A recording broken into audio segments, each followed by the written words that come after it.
how have I reframed that Mm. for me today? Sisters, hey, little girl, are you looking for hope in a world that has lied to you about who you really are? Wrong woman, holding in story she needs to tell. Welcome back to Staci Speaks Hope. We have today with us Dr. Lisa Summerour. She's an accredited divorce coach. So if you've been divorced, this is your girl.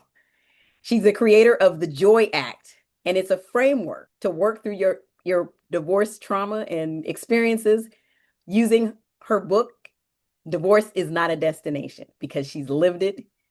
She works with high achieving women who are navigating the aftermath of divorce and a major breakup.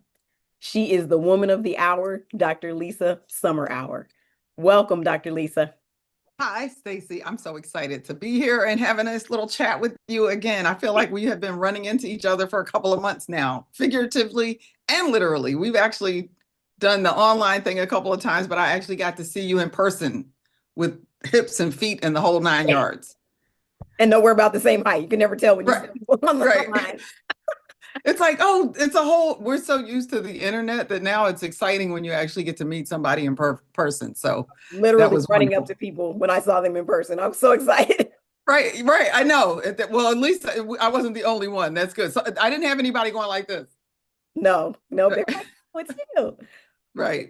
Today, we are so grateful to have you here and share your story, your memories of your little girl and how she shows up in your life. Tell us. So I thought this is so interesting because it makes you just kind of think back to childhood. And for me, certain moments in my childhood popped up. I think one of the themes that kept coming up for me was just the transitioning. You know, Mm. when you're a kid, you don't know words like transitioning, but when you're a kid, those things seem more monumental. So I can remember, and I write in my book about being 3 years old, my parents separating, and my mother moving me and my sister to New Jersey from Maryland. Wow. And when you're 3 years old, that is like the planet shift, right? Absolutely. I remember little things like being in the back of the car with all of my books. I loved my books. I remember seeing my grandparents' house for the first time thinking, that is the biggest house I've ever seen in my entire life. And they had, the front yard, the whole nine. And so it's things like that. And what I think about now as an adult, like we can't go back to that brain. We can't go, there's too many years beyond it. So it's like, how have I reframed that Mm. for me today?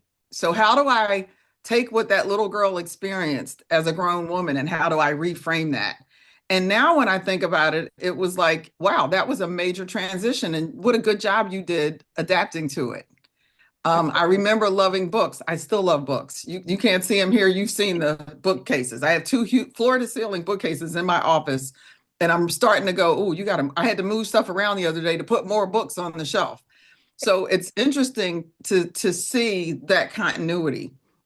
I think the next big transition for me was another move when my mother remarried. We moved in right before she remarried. We moved into my stepdad's little teeny tiny house, right? Mm. And I remember leaving my grandparents' house thinking, oh, and my best friend Olivia, and I was so angry with my mom. It was 7 miles. It was 7 miles. Goodness. Yeah. It But was a whole 7 miles away, but it was a different school. It was a different neighborhood. yeah. And so in third grade, 7 miles seemed like forever away. Yeah. And again, when I look back at her now, it's like, what a good job you did adapting again. And in that moment, that's not what you're thinking. Yeah. But I think I'm proud of the fact that I can look back at those moments and go, how do you want to remember them? Because that's really what we're doing. We're choosing how we want to remember those situations. And I could choose to go, oh my gosh, my mother traumatized me. It was the worst thing ever happened to me in my life. And if I do that, that will continue to be my reality about my childhood. Mm. And there are some things for some people, if you're listening and you've had something that was, devastating, almost life ending, or something so emotionally devastating where my big thing is get therapy and journal. Get therapy. I'm not a therapist, I'm a coach. I love therapy. I think it's one of the gifts we give ourselves. And if you need it for those things, and even after that, our responsibility is to go, how do I want to now look back and remember that? Because at the end of the day, whatever it was, we're still here. So we survived it. Yes. A couple of things you said I love so much that I talk about in my workbook, No More Lies, is that once you know what those things are, you get to, number one, honor that little girl. Honor Yes. how she held you. She did what she needed to at the time. It was traumatic at 3 and 7 or 8 to move, but she showed up. She's like, okay, this is hard, but we're here. What do Right. we do? Your books were your solace. You took your books with you, and that was your security blankets. Right.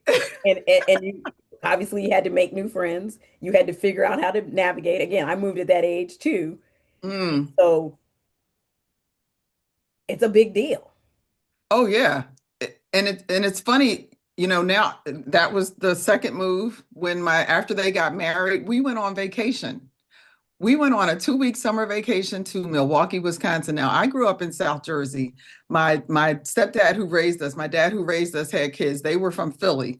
And I remember me and my brother, Kevin, he was a couple years older than me, getting a map. We had no frame of reference of where Wisconsin was.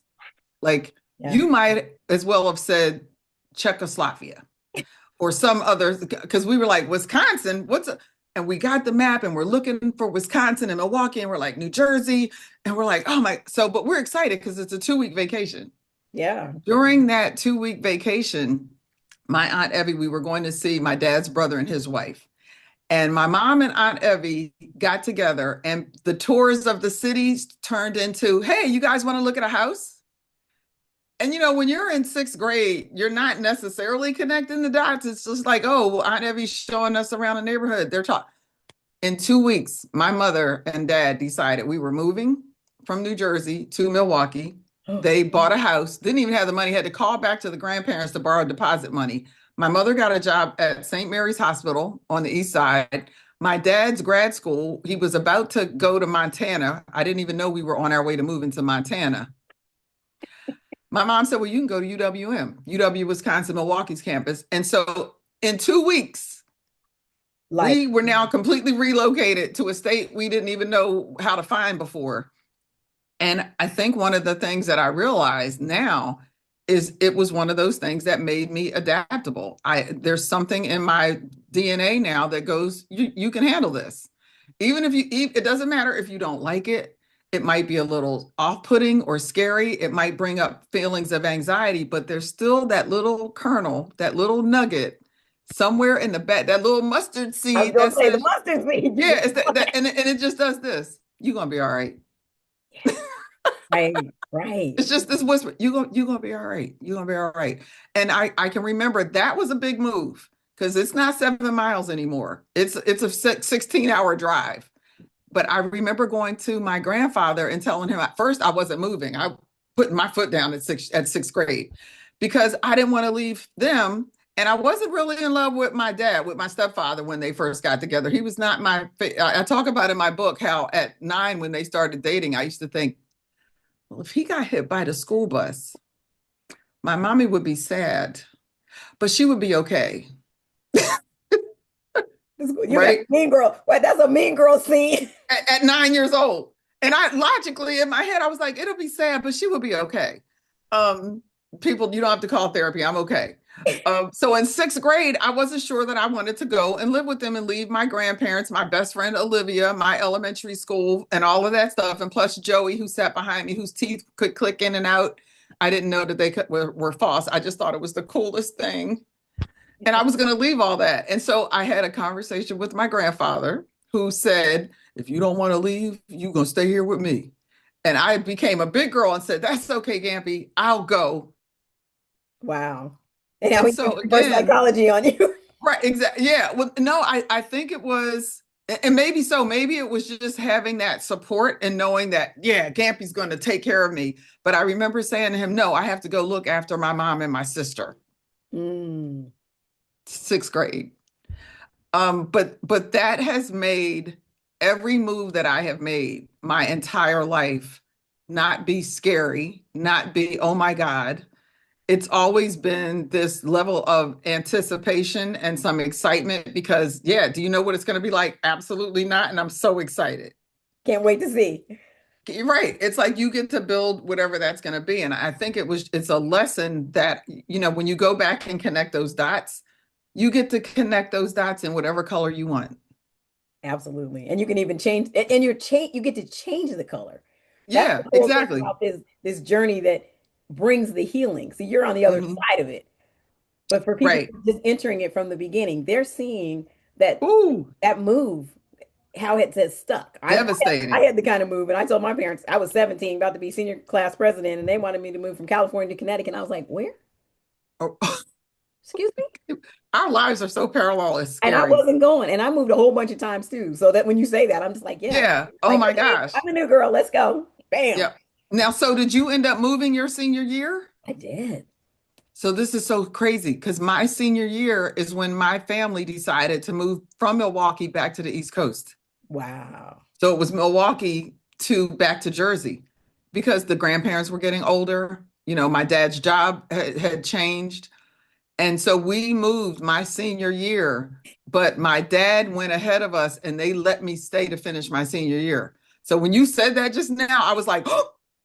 Now my sister was not a happy camper because it was her sophomore year. And so she started junior year in a new school, new state. She ended up meeting one of her best friends for life. Yeah. But yeah, so it's just interesting. And my mother had a saying, my mother used to go, kids are adaptable. Mm. The adults have to make the decisions, kids are adaptable. And I don't know if hearing that made me go, oh, I'm a kid, therefore I'm adaptable. Be careful and be mindful of what you breathe into the minds of young people. Absolutely. And 'Cause- as a retired teacher, I know that all too oh, well. oh, I know we have to talk offline because we have yeah, a whole I nother. got to send you a video when we get, you got to remind me to send you this video. Brazilian teacher used AI and her little classroom full of kids. She made them avatars of them as adults in the professions they wanted. Ooh, And you watch the kids see themselves as an adult, as an astronaut, as an artist, and the whole class is clapping. I got every to send single that one to of you. them. Yes. It's so profound that this line of conversation because in my book I talk about the lies that are seeds that are planted. And in Mm, the conversations I've been having, there's lies and there's truths. There's foundational truths and even just perspective shifts. It's mhm. things happen. And again, there are heinous things that people have talked about that happen and Yeah. violating your body, your physically, mentally, emotionally, sexually, Hmm. all those things that are beyond just get over it. I would Yes. never say that to anybody. I'm never gonna, we don't come across Right. callous or we don't, that's no intention behind that. Even things like me being bullied, it was it was something that cropped up emotionally, but it also taught me I have to know who I am. I have to be confident and authentic in who I am. And I even got to talk to my mother recently, and I was like, and I said, why can't I just be Staci? And she said, you said that before that happened. So I was like 5 or 6 walking around saying, why can't I just be Staci? Because things around me were saying being You should Staci be something else. needs to be different. Can't look like the Ah, like it do, color, voice, intonation, speech, all of that. So just goes to say that my true authentic self was already awake, right. 5 or 6, and things happened. And so I love the perspective that you offer, Mhm. that those seeds that are planted, adaptability versus I'm beat down and traumatized. Now I'm the victim Right. From anything, from anything. because we can literally, I could have made every one of those moves. And the crazy thing is, at 3 years old, I'm not in the back of the station wagon pulling into my grandparents' driveway going, this is traumatizing me for the rest of my life. I'm not, I'm not doing that at 3. So that means at some point later, I would have had to have looked back and thought, well, they traumatized me, Yeah. and then you start living into it. One of the things of the Joy Act, the act is actually that framework. One of them is communication, and it's the communication with yourself. So when you just said at 5, your mom said you were already saying, why can't I be Staci? You had an amazing self-talk. to be able to, one, be aware of the fact that these people want me to step outside of myself and I'm not going. I'm not taking that trip with y'all. To Yeah. have that kind of self-awareness and to be able to communicate that at that age is powerful. Yes. And the communication in the healing, I suggest that once you identify this, if you got trapped, I got trapped and started trying to be somebody else. And I had to take that communication that I had to myself, God, this is not who you made me to be. And I know that. Show me and heal me. So in addition to therapy and the coaching side could be like, okay, let's take this and present Mhm. it as an opportunity. This is my sacrifice. I'm Oh, not gonna make an altar of my trauma or my this incident that yes. Oh my gosh, make an altar of your trauma. This is okay. I'm listening to a book right now, and this is all just a line. There are no accidents. Um, yes, because we will live into the thing that we believe to be true for ourselves. yes. Now, we don't realize some people don't realize they're doing it because they think, well, this really did happen. It did happen. But if that's the thing that you're focusing on, if the trauma, if the negativity, if the misfortune, however you describe it, is the thing that you continue to focus on, that is what you're going to continue to lead yourself to. Now, remembering it can be healthy as long as you remember it in the context of it Past. happened, Yes. right? And I made it through. And you may still be at the I survived it, and we want to get you to the I'm thriving, Yeah.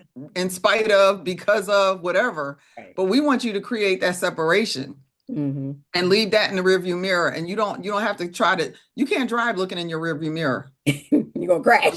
The rearview mirror is for glancing only. It is not, because you will veer off the road in whatever direction you look. My parents tried this exercise. And so it's being able to go, that is part of my life. Let me slow down and let me do an assessment. Yeah. Let me see, what can I take responsibility for? What can I be accountable to myself for, Yes. in terms of framing this in a way that lets me move to where I really want to go, into the person that I really want to be, who is my most authentic self. Yes. That has to be the big picture that you're moving toward. Yes. Right? Absolutely. And that way, yeah, you can glance. And I like Lisa Nichols says a thing that I quote so much, I should send her money. She said, you want to be able to stand on your story and not be stuck in your story. Oh, yes. And I think when you are constantly looking in that rear view mirror, feeding off of your past, you're getting something from it, even if it may not be good for you, but that's you still being stuck in your story. Yeah. And there's the dexterity, because I do hear people saying, it's just the past. I leave it there. If you don't deal with it and what it deposited in your heart and your mind and even your identity, if it's a departure from your true identity in God, then you don't have a repositioning. You have to have the place from which to reframe. You have to move forward. You have to know what you're moving from to move forward. It's foundational. Yes. It can't be, it's not the end. Right. It's journey. You can't fix what you won't face. Right. Right. So yeah. You got to be able to, you want to be able to take that snapshot and dissect it.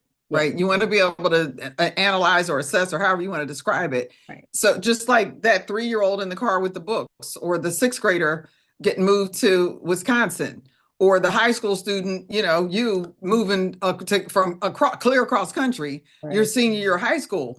There are people who had that same experience, and today they can't find one good thing about that experience. Right.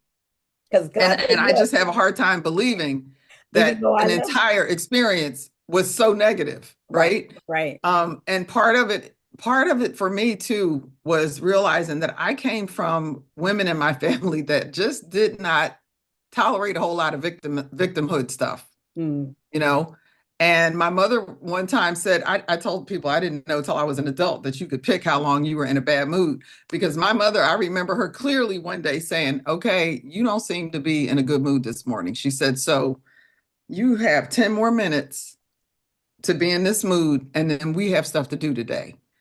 And I remember thinking, oh, like, okay, I better get these 10 minutes in. And at that point, you're like, oh, we got to go somewhere. And my brain automatically went to, I need to get ready to leave. So I didn't even take the whole 10 minutes. it didn't dawn on me for years that there are people that stretch that 10 minutes into weeks and months. They just wake up every day and decide, I'm gonna be in a bad mood today. But your mother gave you permission without, she made it a mandate.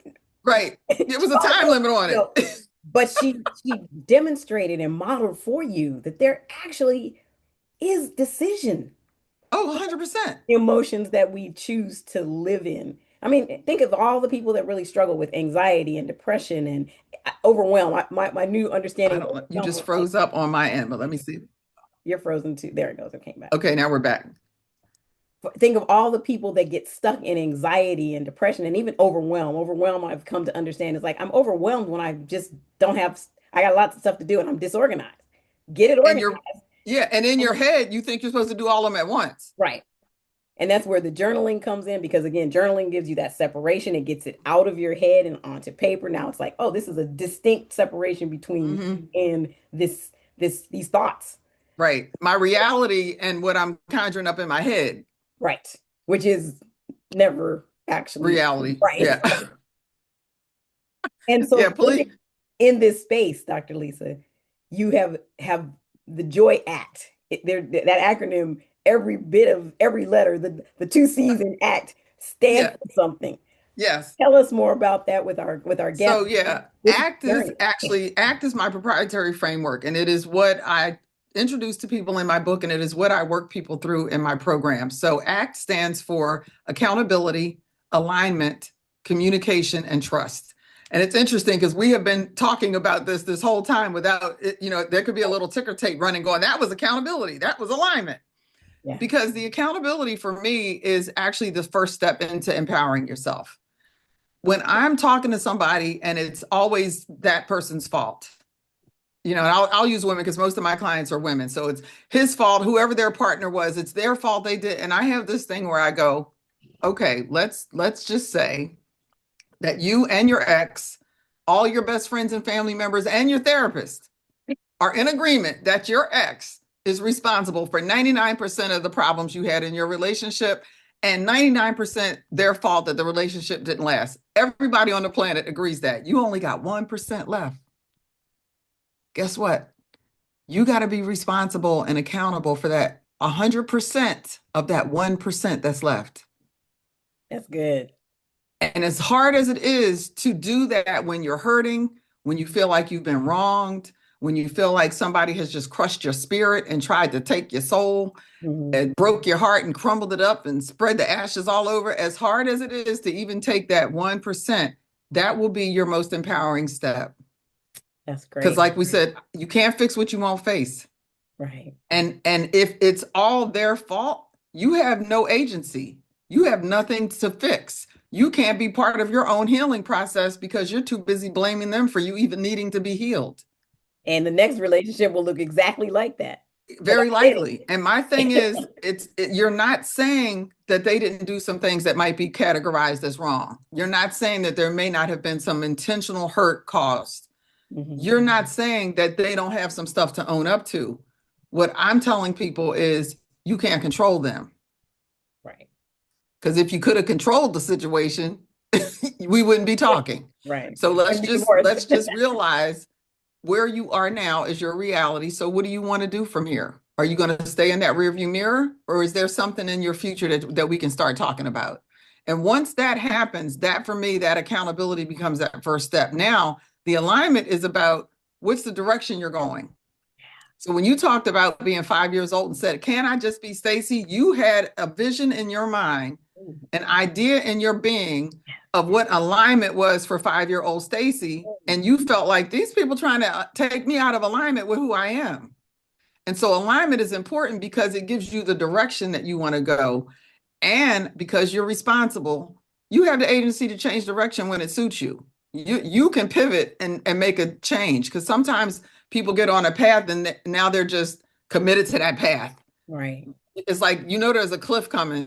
You need, but this is the way I said I was going to go. It's like, no, that's not. So you got your accountability and your alignment. The communication part, people typically hear it and think, yeah, because I need to be more assertive. Yes, you do. Yeah, I want to be able to tell people what I'm thinking. Yes, you do. But first you need to stop lying to yourself. Woo. Say that again for the people in the back. Because before you lie to someone else, you have already lied to you. And we do it in little simple ways. One of the examples that I like to use is you say to me, "So how are you doing today?" And I go, "Oh, I'm great. I'm doing fine." And I'm not great. And you know me well enough to know there's something about, I don't think she's that great today. I wonder why she said that. But now I've already put that out there. So what am I going to spend the rest of our time together doing? Pretending to be great. Pretending. Exactly. I'm going to be pretending to be, and people used to say, "Oh, you were a professional actress. How do I know you're being honest? Because you're not paying me." I pretend when I'm being paid to pretend. Everything else, this is real life. And so for a lot of us, the communication needs to start with us getting in the mirror and really being honest with ourselves and just saying, "You know what? You just went through something that really, really broke you down. It was really hard. Yeah. I have rebuilding to do, but you know what? You did it. You're still standing right now. And so I'm proud of you. And we are going to figure out how to get through this. I don't know what that looks like yet, but we're going to figure it out." And that honesty, you can see yourself in the mirror, kind of go, "Oh my gosh, I don't have to hold up the free world." The weight gets lifted. Yeah, it's like and so when people say, well, how are you? You don't have to spell out your entire life story. You can say, "You know what? I am so glad you asked me that today. This is not one of my better days. I've got some things weighing on me, but I'm going to get through them. But I so appreciate that you noticed that and that you ask." That is authentic, it's real, and you can walk away and go, "Look at you communicating well." Yeah, right. Put your big girl stuff on. So you got the accountability, alignment, and communication. And I like to say trust is the goal and it's the foundation under all of this. Because a lot of times what happens when relationships end is we stop trusting other people because we stop trusting ourselves. Yes. We were talking earlier about losing jobs, and I've been there. And sometimes the panic sets in because we don't trust that we're going to be okay. Right. And the same thing happens in relationships with someone. We stay in bad relationships because we don't trust that we can deal with the alternative. And it's like, what could be worse than being in a relationship? But you're familiar with that. And sometimes we will stay with familiarity because it seems easier. So it's learning to trust that, no, you won't control every situation and you don't have to. And when you really start embracing your life, you don't even want to, because some of the joy comes from not knowing. Yeah. But you still get that excitement because you don't know. But when you realize, I can't control this and I don't know what's going to happen, but I can trust that I'm going to be able to handle it when it happens. Yes. I can trust that I'm going to have the tools, that I'm going to be equipped with what I need. What does it say? God doesn't call the equipped, he equips those he calls. Yeah. I'm going to be equipped with what I need to take the next step. And that's the only step you really need to be concerned about, is the very next one. Yes. So that's the ACT framework in a nutshell. And that's what I walk through. And there are layers, obviously, to each component of it. Mm-hmm. I love that. And even in trust, I hear it is multi-pronged, right? Absolutely. You trust yourself, you trust other people, but you also sometimes lose your trust in God. Yeah. It's never this for too long, because yeah, because this is flatline. This is usually a good, right? Yeah, that's not you want some variation, you want some movement. And God is fine with that. He's like, "I'm not concerned with you questioning me, not trusting me. I'm not going anywhere." Right. It's people around you that are like, "Oh, I can't believe you weren't trusting. You know what? Not going there with you today." Right. Take 2 seats, back up. Yeah. Because again, there's being honest. There's also giving yourself grace in that process. It's like, yes, it's hard right now. And help me. Again, taking to him what needs to be healed, taking to him what you need to surrender, to let go, keeping that alignment continues throughout, right? The alignment, I always said, I got tired of lying to myself. That's why I started my podcast. I talked about it for 2 years. It's not this. Right. If I lie to myself, who else can believe me? In the back of my mind, I may never say that out loud. But my memory's getting too bad to lie to myself too much. I'm like, if I lie to you, I'm gonna have to remember what I told you. I can't. Way too much work. My grandmother used to tell people, if somebody accused Miss Margaret Magruder of lying, she would say, lie to you. She said, well, I wouldn't lie to somebody I care about because I want them to know the truth. And if I don't care about you, I wouldn't waste the time thinking of a lie. And I was like, ooh, yeah, you're like, let me just hop off into nowhere. All up in my corner now because you Yeah, let's place. So without ever saying a cuss word. No, you know what? We used to joke that my grandmother could cuss you out without ever saying a cuss word. You would be leaving thinking, I think she just cussed at me. It's like she never said a curse word. But that's the feeling. But she would get her point across. I had something else. You said something, and it'll come back to me. It'll circle back around. Okay. And so as you have lived out this journey, and you're looking at it, and as it applies to divorce, mm-hmm. what advice do you give the woman who's on this journey? Because maybe she's stuck in her little girl. Because what I find too is like you got to find the lie to cancel it. You got to offset it. That it goes back to that that accountability, and mm-hmm. and you kind of the self-fulfilling prophecy. If you believe something, you continue to believe it because you needed to believe it when you were a kid, but now as an adult, you got to align yourself with I'm using your letters because align yourself with who you are today, not who you've been. Oh my gosh. Who you are today is like, okay. Yeah. Who you are today is huge because one of the hurdles that I think people have to get over, especially if they've been in a long-standing relationship, is giving yourself permission to change. And it might be drastic. Yes. And because there's so much discomfort and maybe even resistance, because you may not have been the one that caused the breakup or even wanted the breakup, even if you knew things weren't healthy, you still weren't ready for it to end. So sometimes there's guilt associated with making major changes like, oh my gosh, who am I now? Because I used to do this. Yeah. You're not that same person. Yeah. And your opportunities and experiences that you get to have moving forward, you can change those drastically. So if you were doing things in that relationship that you did not really enjoy, you don't have to keep doing them. Yes. And even if you did, you also can give yourself permission to experiment and find new things that you do. So sometimes there is a path to learning who are you now? What's really authentic and good for you? Yeah. You were talking about that path. My dad had a sailboat. And when you're on a sailboat, any boat, it's like being in a plane, and pilots and captains will tell you, they're not doing this. That is not what's happening. What's happening is airflow currents are moving the vessel, and their job is to continue to put it on course. And when I think about life like that, it makes it easier because you don't stress yourself out or feel guilt or shame because you got a little off course. It's like, okay, you still looking at the goal, right? So just get yourself back on course and just flow with that. Yes. So when you talked about that, the little girl, and the lies that we tend to believe. One of the things I like to tell people as a coach is, as a coach, I'm going to work with you where you are. We may go a little bit back into your past, but it's the focus of where you are and helping you get to where you are. This is why I think sometimes therapy and coaching are really good marriages. Absolutely. So just our disclaimer, I am not a therapist. Nor am I. It's not therapy. Staci and I are not therapists. We are here to guide you. But you can look at some of the things that you believed from yesterday all the way as far back as you can remember. I used to do a facilitated exercise in corporate. I use a lot of leadership training. One of the reasons I work with professional women is because my background is working with corporate and higher ed and doing leadership training and coaching.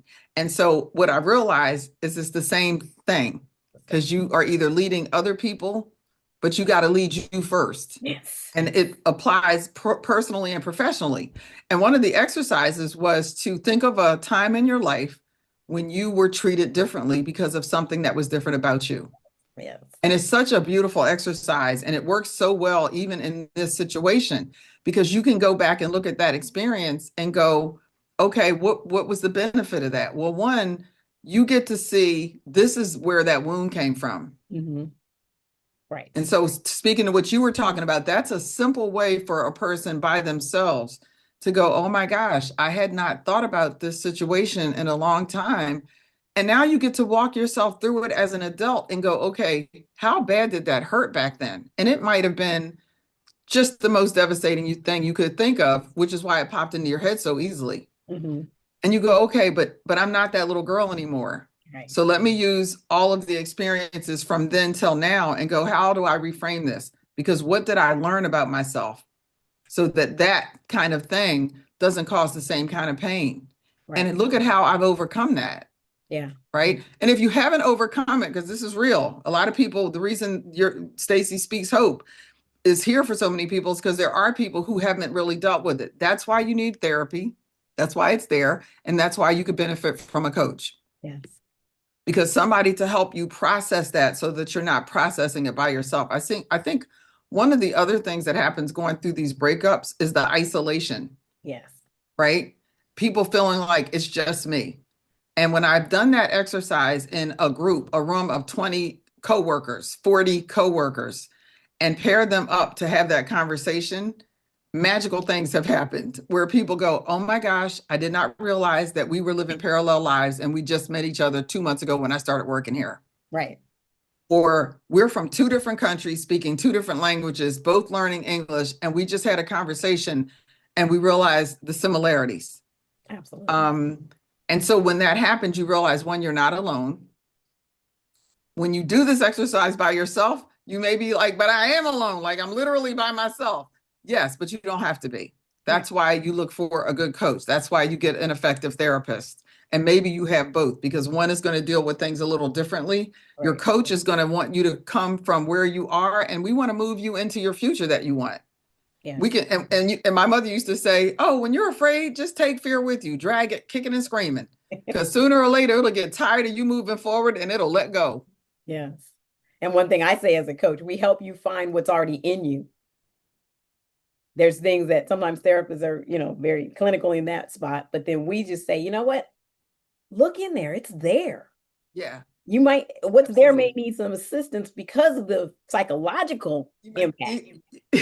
But you have, like, I knew at 5 who I was. Mm-hmm. And even if I lost it, it's still there. It's still in there. Yeah. And to guide me back and encourage me that I can get back to it. You just, and is it Michelangelo? Yeah. Is it Michelangelo who's they asked him, because that piece of marble that he did, Statue of David, that had been thrown away by someone else. Yeah. I think the story goes, and they said, how did you do it? He said, because I knew it was in there. I just had to carve to free it. Yes. And so I'm just like, that is so beautiful, because everything that we need to take that next step, it's already in us. Already in us. It's already there. And sometimes I think we forget. Sometimes I think there's anxiety around revealing it. We were talking before the show, just being in Staci and I are in a group together, and we were at a conference, and it was like this feeling of, I just get to show up as who I am, and I don't have to apologize, and no one cares because everybody's being them, and it felt great. And I think when you really realize that that's where you're going to feel your most fulfilled, it's where you're going to find your tribe. It's where you're going to be able to grow yourself and help others grow, because I believe empowered people empower people. Yes. And you're going to do that better, faster, and more effectively when you really step into everything that you were designed to be. So dig all of that stuff out and polish it off and let it glow. Yes. And having God as your guide, He made you that way. So when we lose sight, we're like, hey, you're not. Your dog, you know what? You told me you had a dog, and I was like, I have not heard a dog. I haven't seen a dog. That's too cute.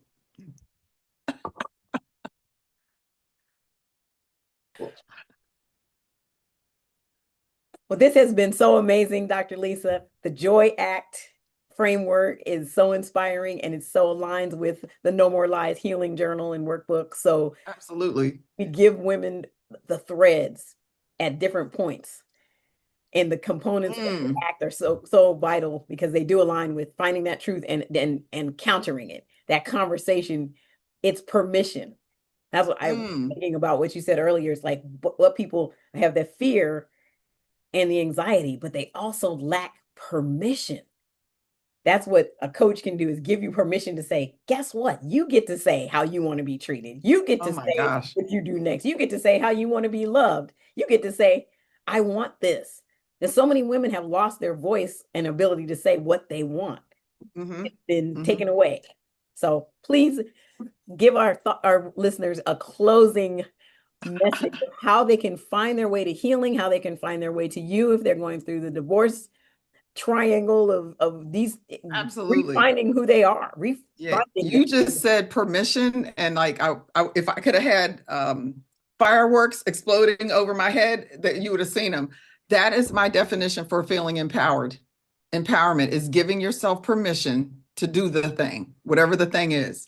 So I'm just like ting ting ting. You can find me at drlisasummerhour.com. Just dr first name last name.com. And I want to invite people, I have a complimentary assessment. It's the ACT framework, the ACT assessment. It's a self-assessment.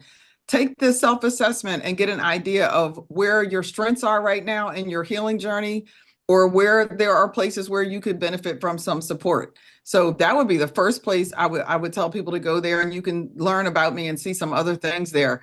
But I think for women going through a divorce, because some of the people that I work with aren't divorced yet. And it's interesting. I just met a woman who has been separated from her husband for 30 years, and she's just going through the divorce process. And I started my day off with that on Saturday, and I ended my day later in the day. It wasn't my last person, 70-some-year-old woman who's just going through a divorce a year ago. And so to see the spectrum, and they both were buying my book. Mm. And they're at different places for different reasons where they wanted that kind of support. And so I would just say, don't do this by yourself. Yeah. Like, gift yourself with somebody who is passionate and purposeful. I tell people, you want somebody, the experience is always great, and the education with that helps. Find somebody who's purposeful about what it is that they're doing that can help you move through, and just identify so that you have the right support. I like to tell people, professionals know that they should work with professionals. Mm. you know, and you know what happens when you don't. The reason your car's not working is because your cousin Jimmy keeps trying to fix it, and he's not even at YouTube University. Um, so get somebody who does this purposefully and professionally, and they're passionate about it. Because I tell people I only want to work with people who are passionate. Staci is passionate about what she's doing. Yeah. And I love that you talk about, dealing with the lies, because that speaks to that communication. So it's a good preamble to somebody who's like, okay, now I'm ready to move.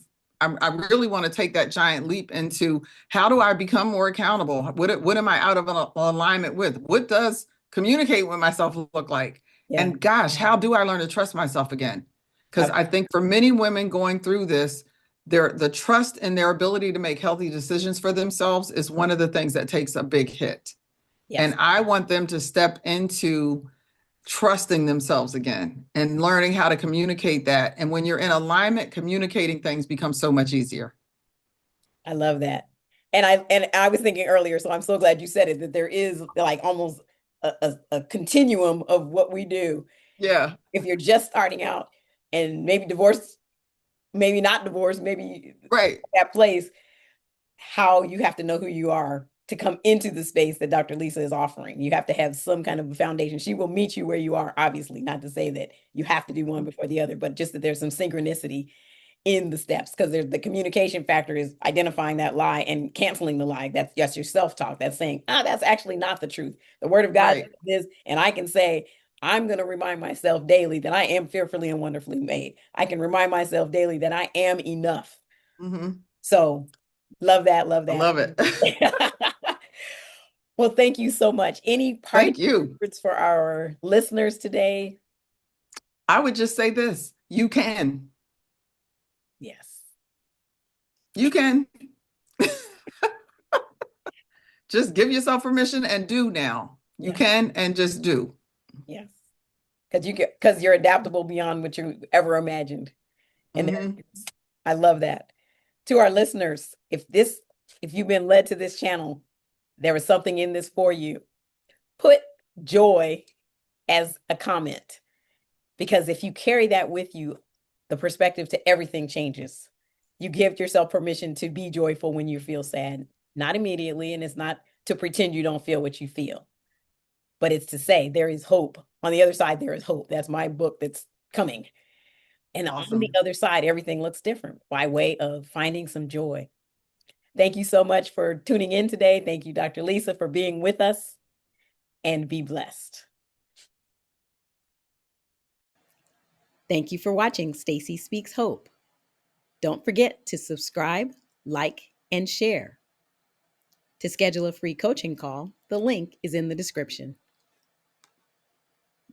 Grown woman, holding in story she needs to tell what God really wants you to do in this world.